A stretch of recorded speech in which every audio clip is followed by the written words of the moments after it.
Brazil দলে কি আর ফিরবে না নেইমার? যা বলল কার্লো আনচেলত্তি। দেখুন, বিশ্ব ফুটবলে অসামান্য প্রতিভা, তারকা খ্যাতি, আলো ঝলমল সাফল্য, সবকিছু সঙ্গী হয়েও যেন বিবর্ণ নেইমার। ইনজুরি নামক শব্দটাই বারবার লন্ডভন্ড করে দিয়েছে তার ক্যারিয়ারকে। গত কয়েক বছরে যখনই আশায় বুক বেঁধেছেন, খাদের কিনার থেকে উঠে দাঁড়ানোর স্বপ্ন দেখেছেন, তখনই নতুন করে ইনজুরি ভেঙে দিয়েছে তার সব পরিকল্পনাকে। বিশ্ব ফুটবলে তার মতো দুর্ভাগা তারকা হয়তো খুঁজে পাওয়া সত্যিই বিরল। 2023 সালে অক্টোবরে বিশ্বকাপ বাছাইয়ের সর্বশেষ ব্রাজিলের জার্সিতে মাঠে নেমেছিলেন নেইমার। উরুগুয়ের বিপক্ষে সেই ম্যাচে গুরুতর এসিএল ইনজুরিতে পড়ে 33 বছর বয়সী এই তারকা ফুটবলার। এরপর থেকে অপেক্ষাই হয়ে ওঠে তার একমাত্র সঙ্গী। মাঝে দুবার জাতীয় দলে ডাক পেলেও ফিটনেস সমস্যার কারণে শেষ পর্যন্ত খেলতে পারেননি নেইমার। এবছরের মে মাসে রিয়াল মাদ্রিদের কোচ কার্লো আনচেলত্তি যখন ব্রাজিল জাতীয় দলের দায়িত্ব নেন, তখন নতুন করে স্বপ্ন দেখা শুরু হয়। নেইমারের সেরে ওঠার জন্য সময় দিয়ে আলোচনা করেই জুনে তাকে দলে রাখেননি কোচ। আশা ছিল সেপ্টেম্বরে বিশ্বকাপ বাছাই পর্বে ফিরে আসবেন তিনি। ব্রাজিল অবশ্য আগেই নিশ্চিত করেছে 2026 বিশ্বকাপের টিকিট। 5ই সেপ্টেম্বর রিও ডি জেনেরোতে চিলির বিপক্ষে এবং 10ই সেপ্টেম্বর বলিভিয়ার বিপক্ষে বিশ্বকাপ বাছাইয়ের শেষ দুই ম্যাচ খেলবে সিলেসাওরা। গতকাল রাতে দল ঘোষণা করেছে ব্রাজিল, যেখানে নেইমারকে দলে রাখেননি কার্লো আনচেলত্তি এবং দলে ছিলেন না রদ্রিগো ও ভিনিসিয়াসরাও। নেইমার আর রদ্রিগোকে বাদ দেওয়া নিয়ে আনচেলত্তি বলেন, আমি তাদের সাথে আলাদা করে কথা বলিনি।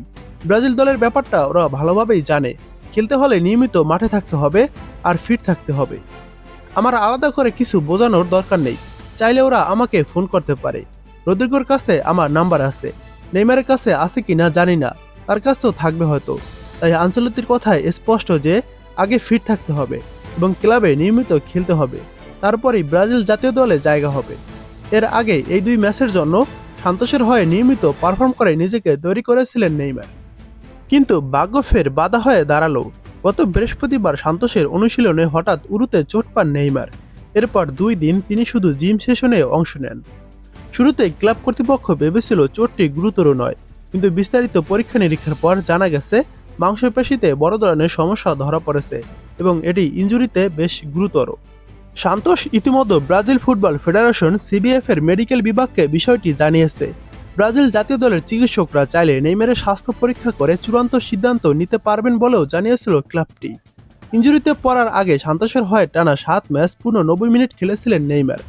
সেই পারফরম্যান্সই সমর্থকদের মনে আশা জাগিয়েছিল ব্রাজিল জাতীয় দলে ফেরার আশা।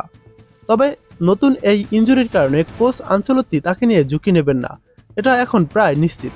ক্রীড়া সাংবাদিক ফেব্রিজিও রোমানো এমনটাই ইঙ্গিত দিয়েছিলেন। আগামী 31 আগস্ট সান্তোসের অনুশীলনে ফেরার সম্ভাবনা রয়েছে নেইমারের। সপ্তাহখানেকের মধ্যে হয়তো ক্লাবের হয়ে ম্যাচেও দেখা যেতে পারে তাকে। কিন্তু ব্রাজিল জাতীয় দলে তার আর ফেরা যে আপাতত হচ্ছে না, সেটা এখন প্রায় নিশ্চিত। আর সেটা গতকাল আনচেলত্তি বলেছেন যে আগে ফিট থাকতে হবে।